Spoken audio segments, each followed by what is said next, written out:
Good afternoon. I'd like to call to order the March 1st meeting of the Oklahoma City Water Utilities Trust. Due to the absence of the chairman and vice chairman, the trustees will need to elect a chairman pro tem for today's meeting. Could I have a motion? So moved. Who do you move? Mr. Graves. Okay. Second. Okay, all those in favor? And motion approved. See what happens when you're the last one in the meeting. First order of business of the minutes of the February 16th trust meeting.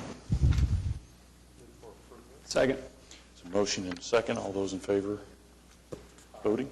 I guess we vote, right? Okay. All right. Next up is the consent docket.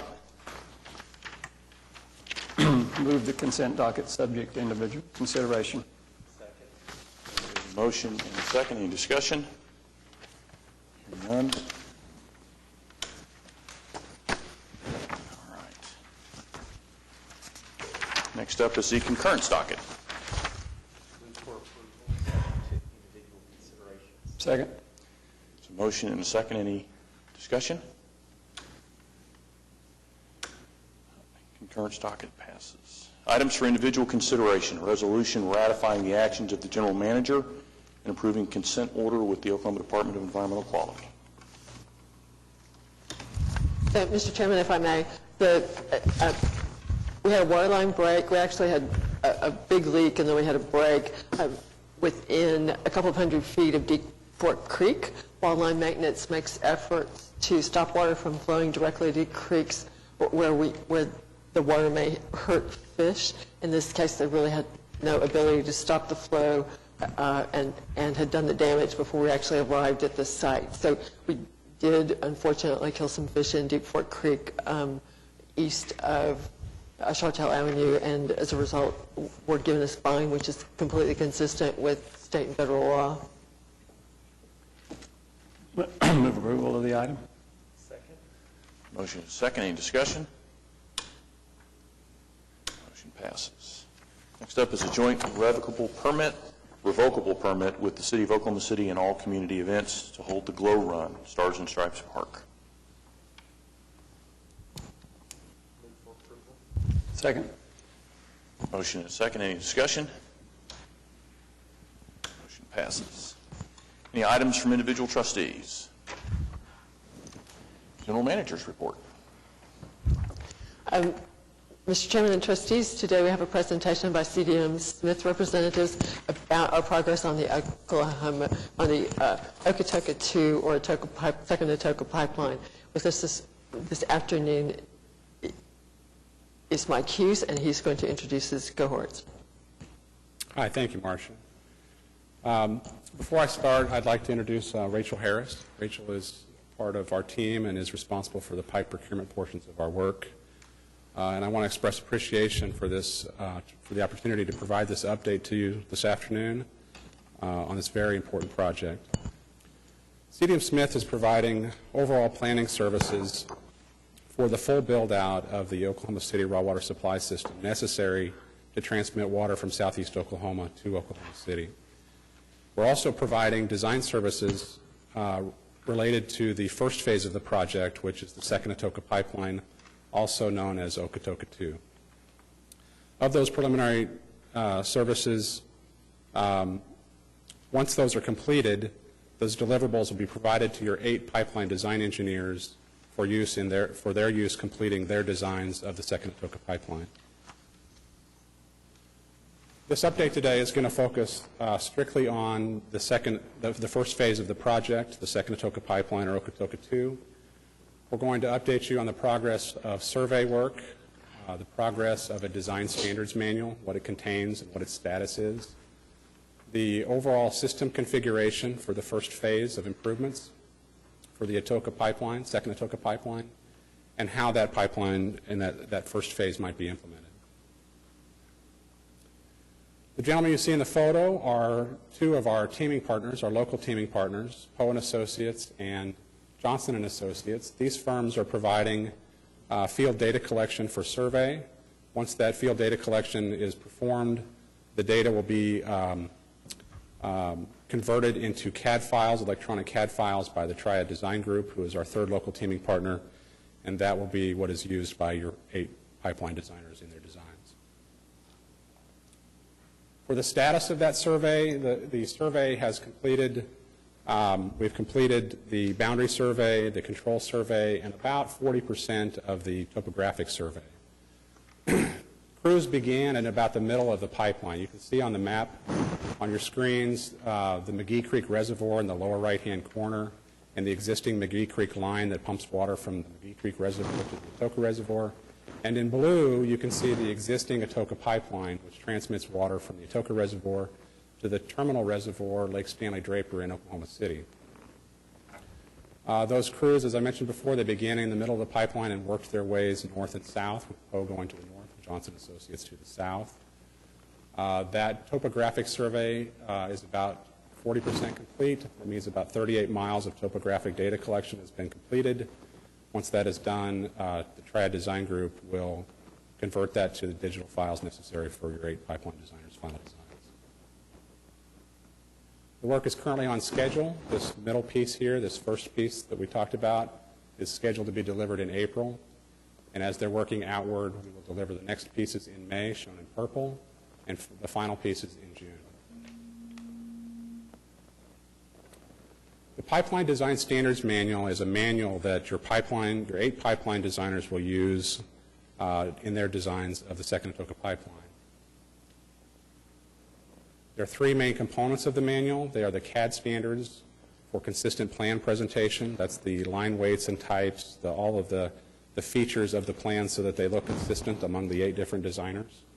It includes standard details and specifications, which are the pipe materials, the valves and appurtenances, coatings, things like that, so that the designs are consistent throughout, so that the whole 100 miles has a consistent design. And one of the most important features of the design manual are the pipe design tables. And these are tables for the whole 100 miles of the second Atoka pipeline, and it includes the steel pipe wall thicknesses and PCCP design criteria. PCC is pre-stressed concrete cylinder pipe. So it includes the design of the pipe for the whole 100 miles based on a typical condition, a defined typical condition. Once the pipeline designers receive that information in the design manual, they will adjust those tables for actual conditions so that the pipe design tables reflect actual conditions in the field, and they can be used to procure the pipe. I should mention the draft design standards has been submitted to the trust. It was submitted on January 22nd and is currently being reviewed by trust staff.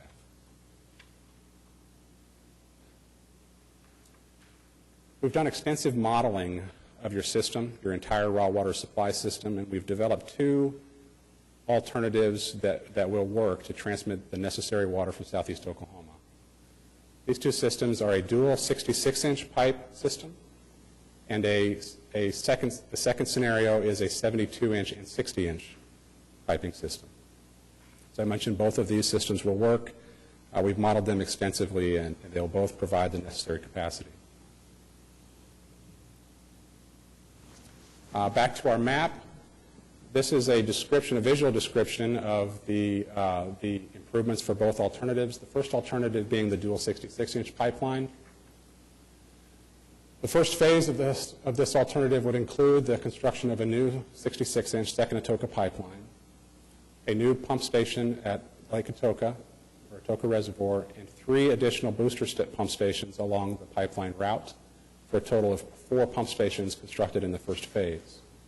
The estimated cost of this first phase of improvements is $566 million.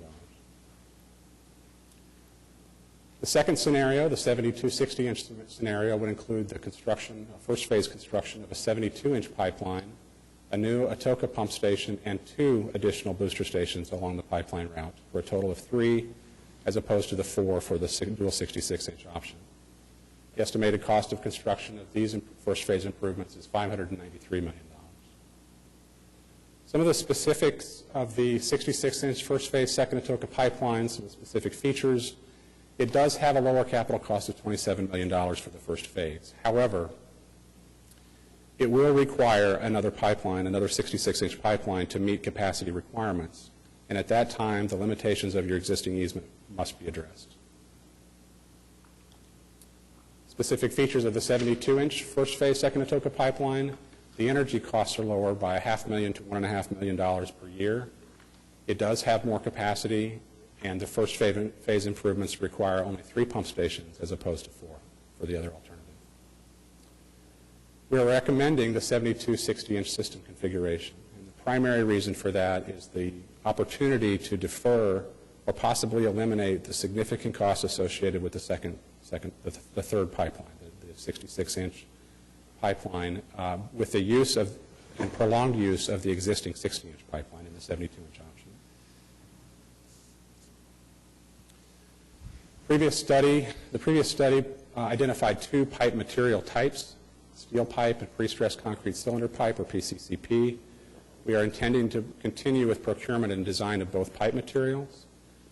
Pipe material options will continue to be evaluated to determine if only one material should be specified. The last component of our work that I'd like to update you on today is how this Second Atoka pipeline, Okotoka 2, might be implemented. When we began looking at how we might go about doing this, there were a lot of goals that were identified, a pretty long list. But there were 2 primary goals that emerged that seemed to be very relevant and very important. The first being that the Trust would like to create a competitive construction bidding environment that would allow local contractors the opportunity to bid and win work on the Second Atoka pipeline. The intent to help accommodate that goal is for the Trust to procure the pipe directly from pipe suppliers so that local contractors don't have to include the price of the pipe in their bonding requirements. The second major goal was to optimize capital outlay to match the city's financing goals. This is a piece that we're still working on. It's in progress, but we think that the duration of the Second Atoka pipeline construction will need to be about 4 to 5 years in order to match your financing goals. Because the Trust is procuring the pipe, we have spent quite a bit of time determining what the best way to do that might be. We started with talking to the 6 main pipe manufacturers that produce this type of pipe. We talked with all of them. We created a written survey and sent that to those pipe suppliers. They graciously agreed to participate in the process, and they all completed those surveys, returned them to us, and we followed that up with extensive interviews with them to make sure they understood the context of our questions and we understood the context of the responses. From that, we developed 8 different pipe procurement scenarios for analysis. Those scenarios were evaluated based on criteria and weighting factors that we developed with Trust staff, and we came up with this. This is a dual approach to pipe procurement that fits in with what we think the implementation schedule might look like at this time. The dual approach would include awarding the entire Second Atoka pipeline length under a pricing agreement structure and combine that with an alternate bid for just the first construction package pipe. So there would be a construction package that would bid, and there would be a pipe procurement that would include these 2 alternatives. What this does for us is when we interviewed all of the pipe manufacturers, all of them told us that there wasn't a pricing indices that they were comfortable with pricing their pipe more than 2 years out. So they all told us we're going to include risk money in our bid if we're asked to price pipe that far in the future.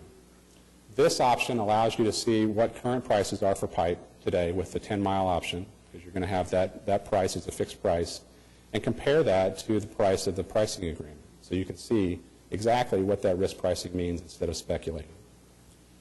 With this approach, we will be able to match the city's capital outlay for pipe to the construction packages in an implementation plan that meets your financing goals by issuing work orders to pipe suppliers for pipe when each construction package is bid.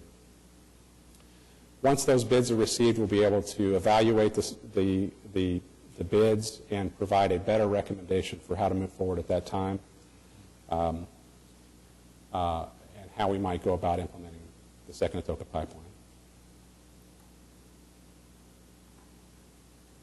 So today we've updated you on our progress related to survey. We've updated you on the design standards manual, the overall system configuration, and a recommendation for a 72-inch first phase pipe, and how we might go about starting the implementation of the project. And with that, if there are any questions, I'll answer them the best I can. Any questions for Mike? If not, thank you. Thank you. Appreciate it.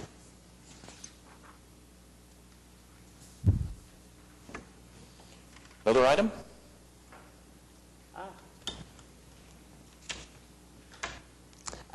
So, last but not least, we're presenting another monthly pro forma. Income is pretty close to forecast. We're at about $500,000 behind on wastewater and about $273,000 behind on, did I say million? Almost. Yeah. Okay, we're 400 plus thousand behind on water and, or wastewater, and 273,000 behind on water. Hopefully I'm getting those not reversed. And really very close for this time of year for a particularly wet summer season, nothing to be concerned about. At your next meeting, we hope to bring you the winter period average calculation, and that would be the annual setting of the base flows for wastewater that are charged to customers. That's another indication of future revenues. So we'll be tying this together a bit. Okay. All right. Do we need to officially receive the report, or is that sufficient for our purposes? No, that's sufficient. Okay. All right. Are there any citizens to be heard today? If not, we are adjourned.